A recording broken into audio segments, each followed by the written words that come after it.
Azul is JetBlue in Brazil.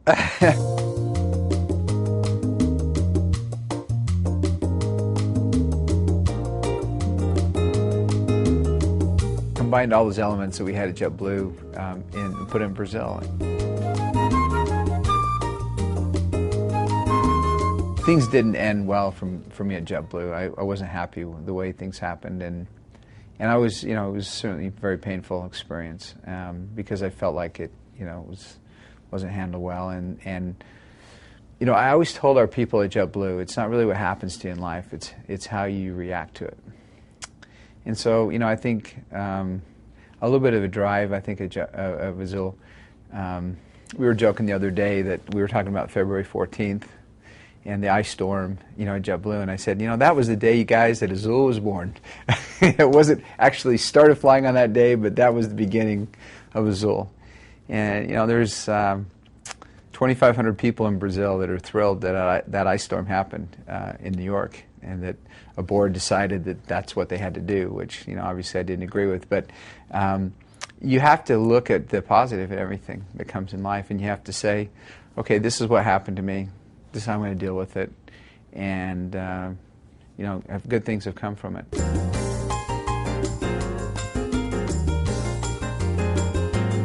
One thing I learned is I control all the ownership of the company. That's the first thing I learned, because it doesn't matter how great of a company you create. If you can't stay there to run it, then it doesn't do a lot of good. So I did that. I learned that lesson. We've got guys that work for us that as little boys decided they wanted to be in the airline business. As a little boy, I didn't decide I wanted to be in the airline business, but I'm just kind of an innovator. I'm someone who looks at kind of very complex things and says, that doesn't look, why can't that just be simpler? Why can't it be easier? Why do we need airline tickets? Why can't we have a TV on board?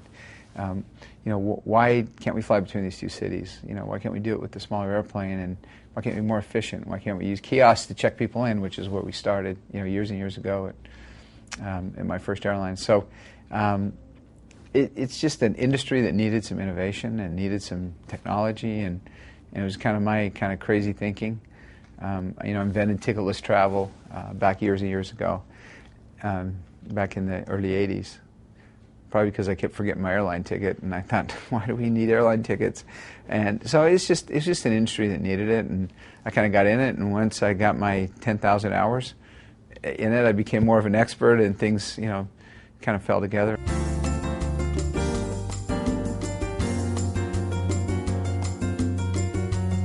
The airline industry is very susceptible to oil prices, so that was always a big concern of mine. Kind of how we're going to get renewable for airplanes, and how we're going to do that, and so I'm really, for a while there, I was really focused on new technologies for jet fuel and doing it renewably, and so that's something that we have to figure out and do something about, and that's kind of exciting there. And I'd like to, when I get through starting airlines, maybe I'd like to figure out how to fuel them, because I think there's some things we need to do there, and there's some exciting kind of startups that are actually turning sugar cane into jet fuel, which has always been ethanol, but now they're doing it with jet fuel as well.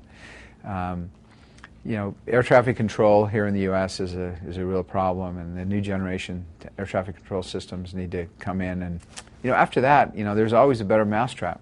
You can figure it out. I mean, little Allegiant Airlines, started buying old airplanes and flying out of cities that never had nonstop service to Vegas and to Orlando and other places, and they were able to create a company with $1 billion market cap. So, there's always a way to do it. Some ways it's easier. Some people, really don't understand the principles, and they, a lot of airlines have gone out of business. But, aviation is very interesting, and it's very dynamic, and I'm not sure if I'll ever do another airline again, because it's a lot of work, and I'm 50 and over the hill. But it's something that I'll always stay close to and monitor, and I'm positive about the future.